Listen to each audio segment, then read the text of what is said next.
1절부터 3절까지입니다. 다 같이 한 목소리로 읽겠습니다. 시작. 예레미야가 아직 시인의 뜰에 갇혔을 때 여호와의 말씀이 그에게 다시 임하니라. 가라사대 이를 행하는 여호와, 그것을 지어 성취하는 여호와, 그 이름을 여호와라 하는 자가 이같이 이르노라. 너는 내게 부르짖으라. 내가 내게 응답하겠고 내가 알지 못하는 크고 비밀한 일을 내게 보이리라. 아멘. 다음은 오영덕 전도사님 나오셔서 기도의 신비한 능력이라는 제목으로 설교 말씀 전하시겠습니다.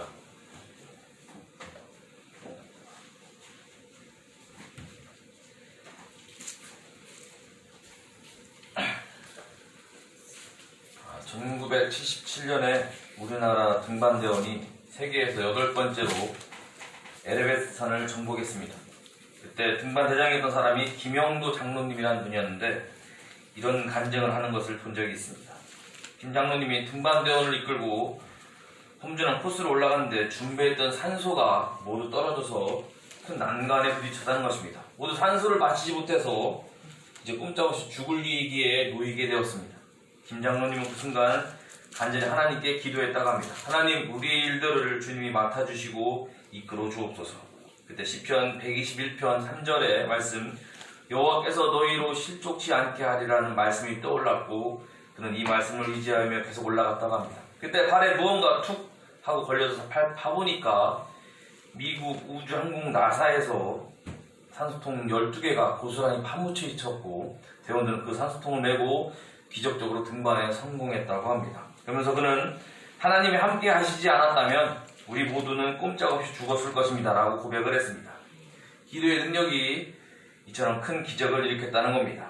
물론 이 이야기를 들으면서 여기 앉아있는 오영훈 집사 이야기를 생각을 하게 됐습니다. 그 히말라야에서 극적으로 산소통을 어떻게 주워서 그것 때문에 살아왔다는 그런 이야기를 들은 적이 있습니다. 조지 워싱턴이 독립전쟁을 하고 있을 당시에 두 사람이 워싱턴에 관한 이야기를 주고받고 있었습니다. 한 사람이 이번 전쟁에 누가 이길 것 같나? 두 번째 사람이 워싱턴이 반드시 이길 것 같습니다. 어떻게 그런 확신을 가지게 되었나? 얼마 전에 추운 겨울날 워싱턴이 이끄는 부대 부근을 지나는데 숲속에서 소곤소곤 되는 소리가 들려오고 있었습니다.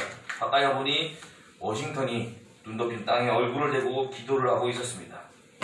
그래서 그때 이 사람은 워싱턴이 반드시 승리하려는 확신을 갖게 되었습니다 라고 얘기를 했다고 합니다. 워싱턴의 기도가 얼마나 간절했는지 주위 사람들도 그 기도가 하나님을 움직이게 되려는 것을 알았다는 것입니다. 기도의 사람 조지 물러는 기도하는 사람을 하나님은 내버려 두시지 않으신다고 했습니다. 성경을 보더라도 하나님께 간절히 부르짖고 기도할 사람을 하나님께서는 절대로 외면하지 아니하시고 만나주셨음을 알 수 있습니다. 소경 바디메오 그리고 수로보니게 여인 해당장 야이로가 그랬습니다. 근데 우리의 문제는 무엇입니까? 기도를 거의 안 하거나 기도하더라도 믿음 없이 건성으로 기도하기 때문에 응답을 받지 못한다는 것입니다. 시편 34편 6절에 보면 이 곤고한 자가 부르짖음에 여호와께서 들으시고 그 모든 환난에서 구원하셨도다 라고 말씀하고 있습니다. 다윗은 이 기도의 능력을 알았기에 시편 또 116편 2절에 그 귀를 내게 기울이셨으므로 내가 평생에 기도하리로다 라고 외치고 있는 것입니다. 평생 기도해서 평생 응답받겠다는 것입니다. 적어도 하나님을 섬기는 성도라면 이 기도의 능력을 믿어야 된다는 것입니다. 어떤 사람은 신앙생활을 수십 년 했음에도 불구하고 얘기해보면 기도 응답받은 경험이 전혀 없는 사람이 있습니다. 그건 불행한 일이 아닐 수 없습니다. 어떤 사람을 만나보면 기도의 열매가 주렁주렁 매달려 있는 사람을 보기도 합니다. 밤이 새도록 간증을 해도 시간이 모자랄 정도입니다.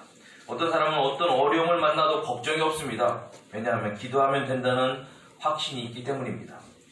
우리 이 시간에 따라서 하겠습니다. 나는 기도의 사람이다. 나는 기도의 사람이다. 다시 한번 하겠습니다. 나는 기도의 사람이다. 나는 기도의 사람이다.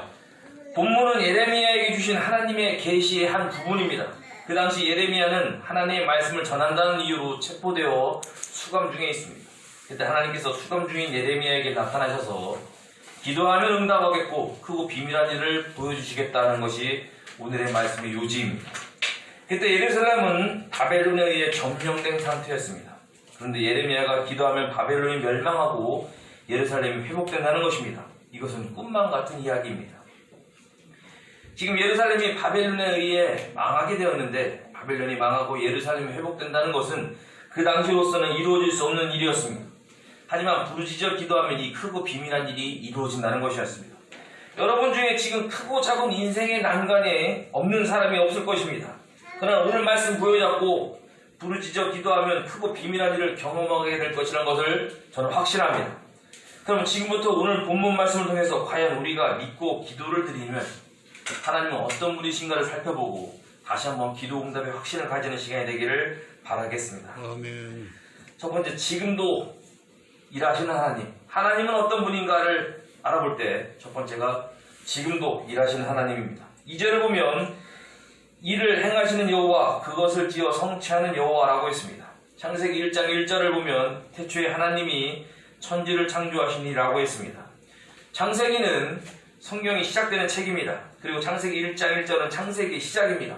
그런데 성경의 시작이 하나님이 일하셨다로 출발하고 있는 것입니다. 일하시는 하나님 참 멋있습니다. 기독교와 불교를 굳이 비교를 한다면 기독교는 동적인 종교에 비해 불교는 정적인 종교라고 말할 수 있습니다.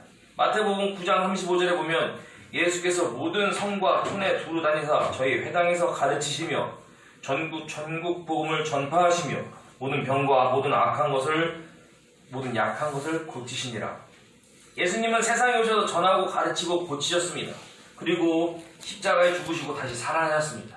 한마디로 움직이고 쉬지 않고 일하셨습니다. 그러나 석가는 고행과 수도로 거의 일생을 보냈습니다. 요한복음 5장 17절에서도 예수님께서는 내 아버지께서 일하시니 나도 일한다라고 말씀하셨습니다. 바울도 데살로니가후서 3장 10절에서 누구든지 일하기 싫어하거든 먹지도 말기하라고 했습니다. 우리 한빛교회 성도님들도 하나님 닮았기 때문에 쉬지 않고 일할 수 있는 것입니다. 본문을 말씀합니다. 이를 행하는 여호와, 그것을 성취하는 여호와라고 말입니다. 이 말씀은 하나님께서는 한번 일을 시작하시면 끝을 보신다는 것입니다. 반드시 이루신다는 것입니다. 누구도 막을 수가 없다는 것입니다. 하나님께서 한번 열면 닫을 사람이 없고 닫으면 열 사람이 없다는 것입니다. 바로가 예수님의 탄생을 막지 못했습니다. 로마 제국이 복음의 확산을 막지 못했습니다. 그리고 땅끝까지 복음이 전해지는 것, 예수님의 재림을 어느 누구도 막을 사람이 없다는 것입니다. 그러므로 우리의 사역도 하나님께서 일하시게 만들면 반드시 성취된다는 것입니다. 하나님께서 일하시게 만드는 것, 최선의 방법이 무엇이겠습니까? 그것이 바로 기도라는 것입니다. 그래서 기도하는 한 사람이 기도 없는 한 민족보다 강한 것입니다. 기도는 하나님의 손을 움직이는 능력인 것입니다. 아멘. 10여 년 전 부흥하는 100대 교회 리서치라는 글을 보았습니다. 그 중에 여의도 순복음교회 조용기 목사님과의 인터뷰 내용을 보게 됩니다. 기자가 이런 질문을 했습니다. 40년 목회를 되돌아볼 때 교회 성장과 부흥의 비결은 무엇이라고 생각합니까? 목사님의 대답은 간단한 것이었습니다. 성령과 기도라는 것입니다. 우리의 기도를 통해 성령께서 일하시게 만들으라는 것입니다. 교회 부흥의 주체는 사람이 아니라 성령님이라는 것입니다. 모든 성도가 기도를 통해 성령 충만을 받게 되면 전도하게 되고 영혼을 변화시킬 수 있다는 것입니다. 순복음교회는 3,000명이 될 때까지 조용기 목사님과 그의 장모 최자실 목사님 두 분이서 교회를 이끌어 갔다고 합니다. 그런데 아무리 뛰어도 그 이상 부흥이 되지 않더랍니다. 그래서 어느 날 목사님께서 조용히 기도하는데 하나님께서 말씀하셨다고 합니다. 성령님과 동역하라, 성령님과 동역하라 라는 음성이 들렸다고 합니다. 그러면서 민수기에 나오는 메추라기 사건을 보여주셨다고 합니다. 백성들이 고기가 먹고 싶어서 하니까 하나님께서 200만 명이나 되는 백성들이 한 달 동안 먹을 고기를 주신다고 했습니다. 그때 모세가 뭐라고 했습니까? 민수기 11장 22절에 그들을 위하여 양떼와 소떼를 잡은들 조카오며 바다의 모든 고기를 모은들 조카리오니까. 그때 어떤 방법으로 메추라기를 하나님께 주셨습니까? 바람으로 메추라기를 몰아주셨다고 했습니다. 그 바람이 바로 성령의 바람이라는 것입니다. 교회의 부흥도 마찬가지라는 겁니다. 우리의 노력에는 한계가 있습니다. 성령의 바람이 불면 된다는 것입니다. 성령의 바람이 불면 영적으로 얼었던 부분들이 녹고 묶였던 문제들이 풀리고 성령의 바람에 영혼들을 몰아서 온다는 것입니다. 조용기 목사님께서 이 사역의 원리를 깨닫고 더 강력하게 기도하고 성령님을 이전 결과 기하급수적으로 영혼들이 몰려들어 세계 최고의 교회가 되었다는 것입니다. 이 성령님과 동역하는 길이 무엇입니까? 바로 우리의 기도라는 것입니다. 우리의 기도가 위로 올라가면 성령님께서 강력하게 역사하신다는 것입니다. 개인과 가정과 직장과 팀과 교회가 우리 부흥하기를 우리의 삶을 원하고 있습니다. 그렇게 삶을 원할 때 우리는 어떻게 해야겠습니까? 새벽을 깨워야겠습니다. 무시로 성령 안에서 기도해야겠습니다. 기도의 시간을 가져야겠습니다. 그러면 역사가 일어난다는 것입니다. 그럼 하나님이 하신 일이 구체적으로 무엇인가? 신학적으로 4가지 정도로 살펴보도록 하겠습니다. 첫째는 창조입니다. 미국에 가면 100년 넘게 짓는 교회가 있습니다. 엄청난 돈과 인력이 동원되지만 아직도 완공이 안 된 채로 공사를 계속하고 있답니다. 독일 괼른에 있는 대성당은 600년 만에 완공했다고 합니다. 1250년에 시작해서 600년 후에야 완공이 된 성당은 세계 최장기간의 건축물로 유명합니다.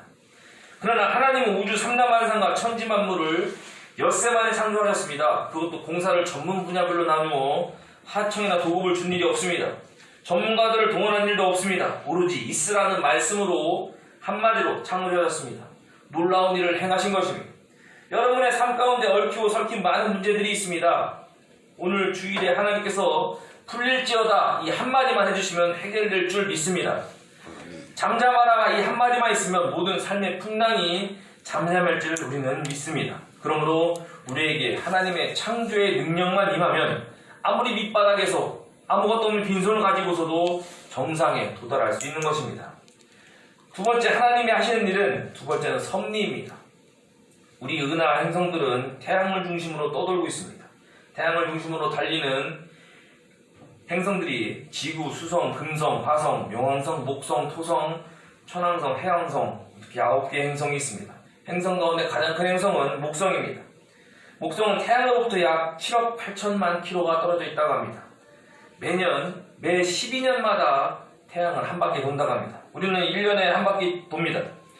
그런데 우주 창조 이후 지금까지 이 9개의 행성들이 우주 공간에서 충돌하는 일이 없습니다. 자동차 길처럼 노란색이나 하얀색으로 차도를 그려놓은 것도 아닙니다. 무한한 우주 공간에서 궤도를 따라 달리는데 충돌도 없습니다. 그것은 하나님의 섭리 때문인 것입니다. 조직신학에 보면 자연신론이라는 게 있습니다. 그것은 하나님께서 세상을 창조하시긴 하셨는데 그 뒤로 손을 놔버리셨다는 이론입니다. 정말 그렇습니까? 아니라는 것입니다. 하나님께서는 우리를 창조하시고 그냥 내버려 주시는 것이 아니라 여러분 각 사람에 대해서 세밀하게 간섭하시고 관심을 가지고 계시다는 것을 우리는 믿어야겠습니다. 눈높이 수학과 마찬가지로 1대1로 관심을 가지시면서 우리를 돌보아주고 계신다는 것입니다. 세 번째, 하나님이 하시는 일, 구원입니다. 하나님이 하시는 사역 가운데 가장 큰 사역은 바로 구원하시는 사역입니다. 이스라엘을 구원하셨고 세상을 구원하셨고 우리를 구원하셨습니다. 세상의 영웅이나 장군들은 무기와 군대로 싸워서 이기고 점령하는 방법으로 사람을 구원합니다. 적에게 포로된 사람이 있으면 그 성을 점령하고 싸워 이겨야 합니다. 그러나 하나님은 외아들 예수님을 세상에 보내 죽게 하심으로 구원을 이루셨습니다. 자신이 피 흘려 죽으심으로 인간들을 구원하셨습니다. 이것이 징기스칸이나 나폴레옹과 다른 구원 방법인 것입니다. 그러므로 참되고 유일한 구원의 길이 무엇이겠습니까? 힘이나 완력으로 되는 것이 아니라 예수 그리스도의 십자가를 믿을 때 가능한 것인 줄 믿습니다. 세 번째, 하나님이 하시는 일, 심판입니다. 구약 성경의 대부분은 이스라엘 민족사로 꾸며져 있습니다. 이스라엘 민족사의 특징이 있습니다. 제가 목사님이 보내주시는 그런 성경 말씀을 보면서 항상 이것을 또 느꼈는데 범죄, 심판, 회개, 구원의 반복이라는 것입니다. 이스라엘의 역사가 다시 말하면 죄짓다가 매를 맞게 됩니다. 그러면 그들은 잘못했다고 또 회개합니다. 하나님은 그들의 회개를 보시고 용서하고 또 구원합니다. 이러한 범죄, 심판, 회개, 구원으로 이루어지는 악순환의 그런 성경책의 역사가 남북 왕조가 망하는 날까지 반복되어 있던 것을 잘 알게 되었습니다. 그러나 우리가 분명히 기억해야 할 것은 하나님은 용서와 구원의 하나님이시지만 공의와 심판의 하나님이시라는 것입니다. 하나님께서는 오래 참으시지만 영원히 참으시지 않으신다는 것을 우리는 기억해야겠습니다. 하나님께서 극악무도한 죄인을 그냥 내버려 두시는 이유가 있습니다. 만일 회개치 아니하면 돌이킬 수 없는 영원한 심판이 기다리고 있기 때문입니다. 베드로후서 3장 9절에 보면 주의 약속은 어떤 이에 더디다고 생각한 것 같이 더딘 것이 아니라 오직 너희를 대하여 오래 참으사 아무도 멸망치 않고 다 회개하기에 이르기를 원하시느니라 고 말씀하고 있습니다. 즉 용서와 구원은 우리가 숨 쉴 동안만 가능한 것입니다. 죄값은 사망입니다. 말을 죄를 범하고 회개치 아니하면 심판을 받는 것입니다. 그러므로 우리 모두는 마지막 때 하나님의 엄중한 심판이 있다는 것을 깨닫고 두렵고 떨림으로 구원을 이루는 성도님들 되기를 바라겠습니다. 첫 번째, 하나님은 어떤 하나님이라고 했습니까? 일하시는 하나님이라는 것입니다. 창조하시고 섭리하시고 구원하시고 심판하시는 하나님이시라는 것입니다. 우리 한빛 성도님들은 기도를 통해 하나님께서 일하시게 만드시길 바랍니다. 그리고 하나님께서 일하시면 해결되지 않을 문제가 없다는 것을 우리는 모두 믿어야겠습니다. 첫 번째는 일하시는 하나님, 두 번째는 응답하시는 하나님이십니다. 3절을 보면 너는 내게 부르짖으라 내가 내게 응답하겠고 내가 알지 못하는 크고 비밀한 일을 내게 보이리라고 했습니다. 불교에도 기도가 있고 회교에도 기도가 있고 무당 종교도 기도가 있습니다. 그러나 우리 기도가 그들과 다른 점이 있다면 우리는 기도를 받으시는 하나님이 실존하시고 현존하신다는 것입니다. 그리고 하나님께서 반드시 우리가 드린 기도에 응답하신다는 사실입니다. 지금 마호멧과 석가와 공자가 살아있습니까? 아니 내가 하나님이다라고 외친 사람 중에 영원히 살아있을 사람이 있겠습니까? 다른 종교의 기도는 이런 허무한 데 드리는 기도이지만 성도의 기도는 응답하시는 하나님이라는 기도의 대상이 너무나 확실하게 실존하고 현존한다는 것입니다. 그리고 3절은 우리에게 기도의 태도를 밝히고 있습니다. 그것은 부르짖으라는 것입니다. 부르짖는다는 것은 소리를 내어 상대편이 듣도록 하라는 것입니다. 그리고 간절히 힘을 다해 기도하라는 것입니다. 하나님이 도와주시지 않으면 안 된다는 절박한 심령으로 기도할 때 강력한 응답을 받을 수가 있다는 것입니다. 정통 서양 식당에서 서양 음식을 먹으려면 소위 테이블 매너라는 게 있답니다. 그것은 첫 번째, 식당 입구에서 안내를 기다려야 합니다. 두 번째, 윗사람이나 여자를 상석에 앉도록 해줘야 합니다. 세 번째, 소금통은 구멍이 1개, 후추통은 구멍이 3개 이상이라고 해야 합니다. 네 번째, 포크와 나이프는 바깥쪽부터 차례로 사용해야 합니다. 다섯 번째, 손을 올려놓고 턱을 괴거나 하는 일은 절대 해서는 안 됩니다. 여섯 번째, 식탁에 소지품을 올려놓아서는 안 됩니다. 일곱 번째, 쩝쩝거리거나 큰 소리로 떠들면 안 됩니다. 이 얘기를 듣고서는 참 양식당이 참 별로일 것 같습니다. 주눅이 들어서 밥을 먹을 수가 없을 곳이 양식당 같습니다. 어느 쪽이 내 빵인지 어느 것이 내가 써야 할 포크며 나이프인지 헷갈릴 것 같습니다. 그러나 교회는 고급 사교클럽도 아니고 조심스러운 양식당도 아닙니다. 교회가 뭐 하는 데입니까? 교회는 기도하는 곳입니다. 교회는 어린아이같이 하나님 앞에 몸부림쳐가며 부르짖는 곳입니다. 여기에는 남녀노소, 빈부의 격차, 신분의 차별이 없습니다. 엄격한 격식도 없습니다. 누구나 있는 모습 그대로 와서 부르짖어 기도하는 곳이 바로 이 교회라는 것입니다. 그래서 마가복음 11장 17절에 보면 기록된 바 내 집은 만민의 기도하는 집이라고 말씀하고 있습니다. 그런데 어떤 사람은 혼자서 기도할 때도 체면 차리고 고상한 용어를 사용하는 것을 하려고 하는 것을 보았습니다. 들은 말로 어떤 친구는 말하기를 자기는 함부로 혼자서 목욕을 하거나 옷도 잘 안 가린다고 합니다. 왜 그러냐고 하니 하나님 보시기에 추하다는 것입니다. 그리고 하나님 앞에 기도할 때는 체면을 차려야겠다고 합니다. 그러나 하나님 앞에서 기도할 때는 체면을 차릴 필요가 없습니다. 고상한 용어 사용하지 않아도 됩니다. 아이고 죽겠습니다. 살려주십시오. 불쌍히 여겨주십시오. 그러면 된다는 것입니다. 마태복음 8장에 보면 제자들이 배를 타고 가다가 풍랑을 만납니다. 그때 뭐라고 외칩니까? 주님 구원하소서. 우리가 죽겠나이다 그랬습니다. 우리의 기도가 이렇게 절박하고 진수해야 된다는 것입니다. 어떤 여행객이 영국 런던에 있는 웨스트민스터 사원을 방문했습니다. 그는 장엄한 사원 안에 들어가자마자 무릎을 꿇고 기도하기 시작했습니다. 이 모습을 본 사원 경비원은 즉각 경찰에 연락해 그를 연행했습니다.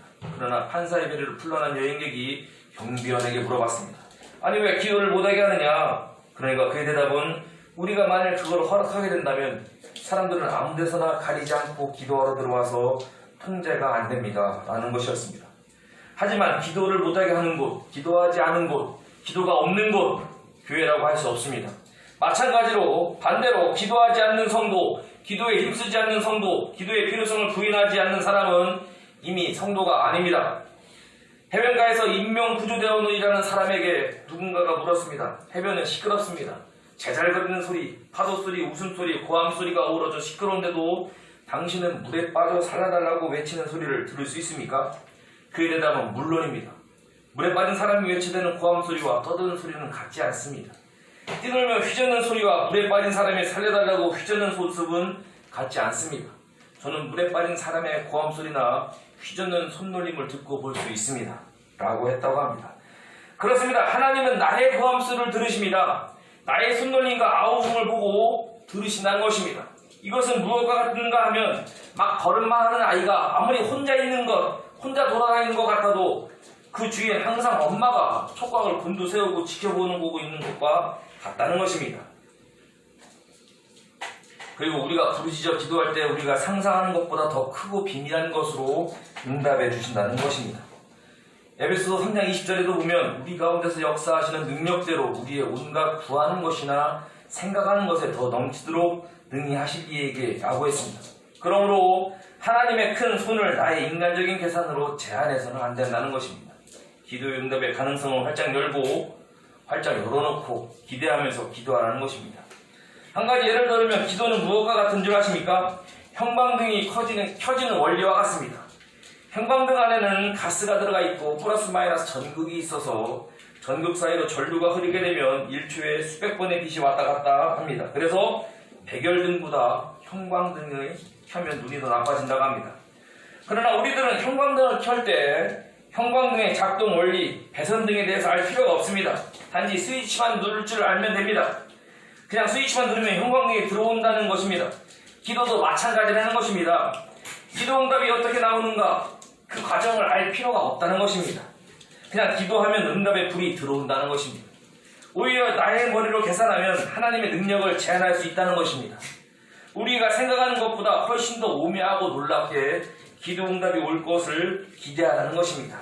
그래서 야고보서 5장 13절에 오늘 아까 찬양 부르면서 읽었던 구절입니다. 야고보서 5장 13절에 보면 너희 중에 고난당한 자가 있으냐 저는 기도할 것이요 라고 했습니다. 내가 기도하면 어떤 방법으로 고난이 해결될지 우리는 모른다는 것입니다. 그냥 기도하면 해결책을 주신다는 것입니다. 이것을 믿고 기도해야 된다는 것입니다. 성도 여러분, 우리가 인생을 살면서 인간의 한계를 뛰어넘은 극심한 어려움과 난간을 필연적으로 만나게 됩니다. 그때 우리는 무엇을 해야 하겠습니까? 하나님께 부르짖으면 된다는 것입니다. 안 된다, 못한다, 소망 없다는 마귀의 생각을 물리치고 무조건 부르짖으면 주님께서 크고 비밀한 일로 응답해 주신다는 것입니다. 이 간단한 믿음의 원리 하나만 붙잡아도 우리는 담대하게 인생을 승리로 이끌 수 있다는 것입니다. 우리 한비 성도님들도 부르짖으면 응답하리라는 이 말씀을 인생의 좌우명으로 꼭 부여잡으시는 복된 성도님들이 되기를 바라겠습니다. 두 번째, 하나님은 어떤 분이라고 했습니까? 응답하시는 하나님이라시는 것입니다. 우리 한비 성도님들은 하나님은 나의 부르짖음에 응답하시는 하나님이실 뿐 아니라 나의 구하는 것이나 생각하는 것보다 더 크게 응답하시는 하나님이심을 믿고 담대하게 은혜의 보좌 앞에 나아가는 능력의 성도님 되기를 바라겠습니다. 말씀의 결론을 맺겠습니다. 하나님은 어떤 분이십니까? 첫 번째, 일하시는 하나님이라시는 것입니다. 하나님께서 일하시면 모든 일이 가능한 것입니다. 우리 한비 성도님들 기도를 통해 하나님의 손을 움직이는 능력의 성도님들 되길 바랍니다. 두 번째, 응답하시는 하나님이시라는 것입니다. 우리가 기도한다는 것은 응답하시는 하나님이 실존한다는 것을 의미합니다. 이 하나님께 부르짖어 기도함으로 말미암아 우리의 상상을 초월한 크고 비밀한 응답들을 체험하는 그런 우리 한비교회 성도님 되기를 바라겠습니다. 기도하겠습니다.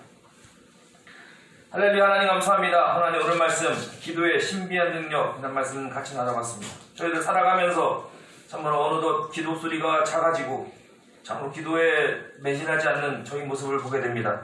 지금 이런 저희를 불쌍히 도와주셔서 항상 기도로 소통하고 기도로 우리 삶을 승리로 이끌어갈 수 있는 그런 우리 한빛교회 성도들 다 되게 해주시옵소서. 감사드리며 예수님 이름으로 기도드렸습니다.